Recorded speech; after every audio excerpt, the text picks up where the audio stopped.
pains my sense, as though of hemlock I had drunk, or emptied some dull opiate to the drains. 1 minute passed, and Lethe-wards had sunk.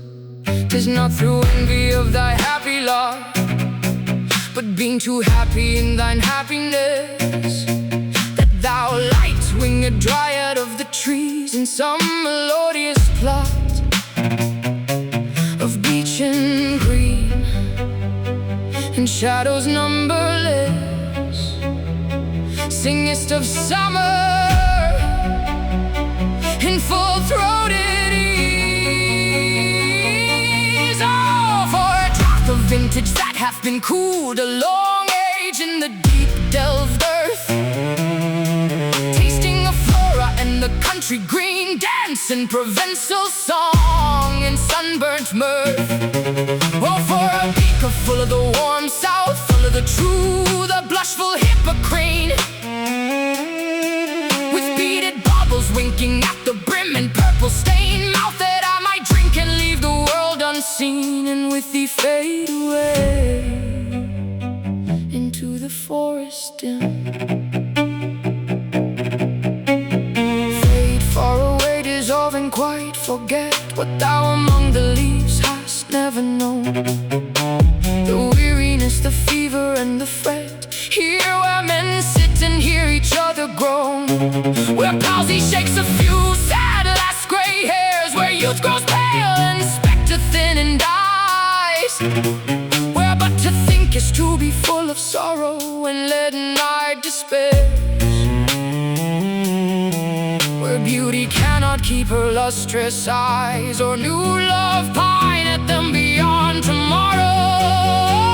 Away, away, for I will fly to thee, not charioted by Bacchus and his parts, but on the viewless wings of poesy, though the dull brain perplexes and retards. Already with thee tender is the night, and haply the queen moon is on her throne, clustered around by all her starry phase. But here there is no light, save what from heaven is with the breezes blown, through verdurous glooms and winding mossy ways. I cannot see what flowers are at my feet, nor what soft incense hangs upon the boughs, but in embalmed darkness guess each sweet, wherewith the seasonable month endows.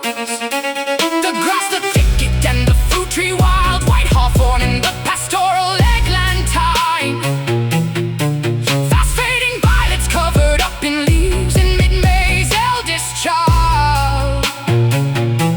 The coming musk grows full of dewy wine, the murmurous haunt of flies on summer eves. Darkling I listen, and for many a time I have been half in love with these full gifts, called him soft names in many a mused rhyme, to take into the air my quiet breath. Now more than ever seems it rich to die, to cease upon the midnight with no pain, while thou art pouring forth thy soul abroad in such an ecstasy. Still wouldst thou sing, and I have ears in vain, to thy high requiem become a song. Thou wast not born for death, immortal bird, no hungry generations tread thee down. The voice I hear this passing night was heard in ancient days by emperor and clown, perhaps the self-same song that found a path through the sad heart of Ruth when sick for home. She stood in tears amid the ailing corn, the same that oft times hath charmed magic casements opening on the foam of perilous seas, in fairylands forlorn. The very word is like a bell to toll me back from thee to my soul self.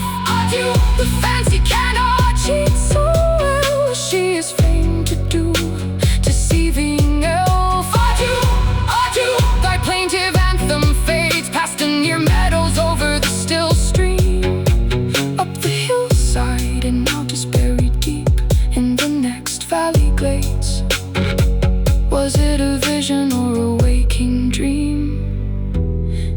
What is that music? Do I wake or sleep?